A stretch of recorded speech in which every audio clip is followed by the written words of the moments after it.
Assam 50, Manipur 1, Conclude, Meghalaya please. 1, sir, 30 seconds.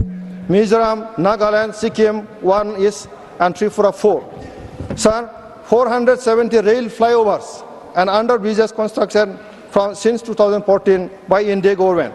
This will definitely bolster the economy of Northeastern region as well as sign of love and affection trust the people of Northeastern region. That, sir, I would say these budgetary outlets for Assam and Northeastern region will definitely draw a new development next in the speaker. region. Please Thank you, conclude. sir. Thank you. Next speaker is Mr. V. Vichendra Prasad. Please. 3 minutes. Time allotted is 3 minutes for you. Oh, yeah, sir. I want to suggest something in the tax collection procedure where the government can get an extra revenue of 15,000 crores.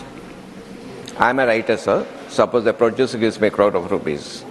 What it does 10 lakhs as a TDS and as 18% GST gives me a check of 1 crore 8 lakhs. This 18 lakhs I'm supposed to pay to the government in a month. So my editor at the end of the month, he reminds me, I give a check to him, he presents it. Similarly, the producer who deducted 10 lakhs as a TDS is supposed to pay the end of the quarter. So the money that doesn't belong to me is with me for 1 month. And the money that doesn't belong to the producer is with me for 1.5 months. The GST collected by the government every year is 20 lakh crores. So the interest with the paid earlier, the government is collecting GST 1 month earliest directly, the interest comes to around 10,000 crores.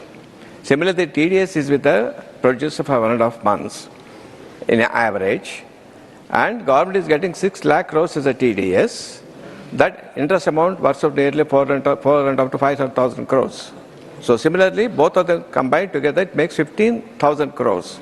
By just making a small alteration in the system, the person who is giving directly pay the TDS to the income tax department and the GST to the GST department. There is no paperwork at all. And government will be saving by saving of interest around 15,000 crores. Thank you, sir. It's very good point. It's very good point. It's very good point. Mr. Ghanshyam Tiwari ji. Time allotted is 10 minutes. 15 लिखा है इसमें तो।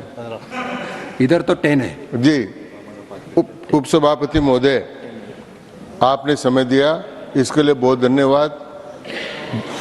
लगातार इतनी चर्चा हो रही है, इस चर्चा में इस बार धर्म भी आ गया, संस्कृति भी आ गई, शिवजी भी आ गए, शिवजी की बारात भी आ गई, चक्रव्यूह भी आ गया, पद्मव्यूह भी आ गया। तो मैं भी इसके बारे में कुछ निवेदन करना चाहूँगा कि हमारे यहाँ 9 जून को माननीय प्रधानमंत्री जी ने शपथ ग्रहण की और 9 सूत्री बजट माननीय वित्त मंत्री जी ने यहाँ प्रस्तुत किया। तो 9 का हमारे यहाँ बहुत बड़ा महत्व। 9 सबसे बड़ा अंक है। खजाने में नव निधि होता है, नव रत्न होता है, नवदा भक्ति होती है, नवरात्र होते हैं, 9 तपा होते हैं और शरीर में 72,000 नाड़ियां, उनका जोड़ भी 7-2 9 होता है।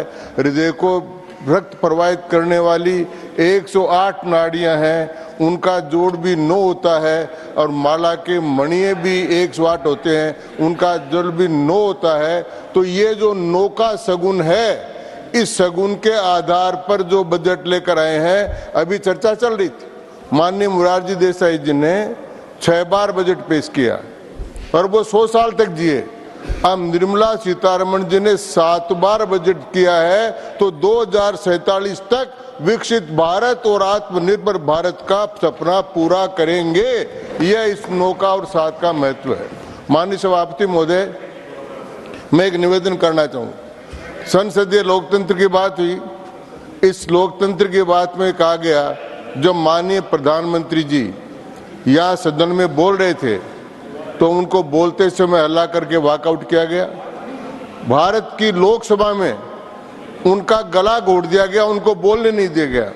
हमारे यहाँ बहुत बड़े संत राघवाचार्य जी, एक बार मैंने उनसे एक प्रश्न पूछा था, गीता में एक शब्द आता है समाधिस्थ कह केशव, कहे केशव समाधि स्थित प्रज्ञ कौन है, तो उन्होंने मुझे कहा कि मैं समय आने पर बताऊंगा। तो जिस दिन लोकसभा की कार्रवाई हुई और कांग्रेस ने हंगामे माने प्रधानमंत्री जी को बोलने नहीं दिया, उस समय दूसरे दिन सुबह आचार्य जी का, राघवाचार्य जी का फोन आया। बोले घनश्याम क्या कर रहे हो? कुछ नहीं, प्रणाम महाराज। बोले तुम्हारे प्रश्न का जवाब देता हूं। क्या कि कल भारत की लोकसभा में जो हुआ उससे पता लग गया कि स्थितप्रज्ञ कौन है। नरेंद्र मोदी स्थितप्रज्ञ आदमी है, क्योंकि जो कुछ करते रहे वो निरपेक्ष भाव से जो कुछ करना है 2.5 घंटे तक भारत की संसद में बोलते रहे। इसलिए मैं प्रतिपक्ष के नेताओं से कहता हूं कि राजनीति मोदी जी के लिए कोई स्वार्थ का विषय नहीं है।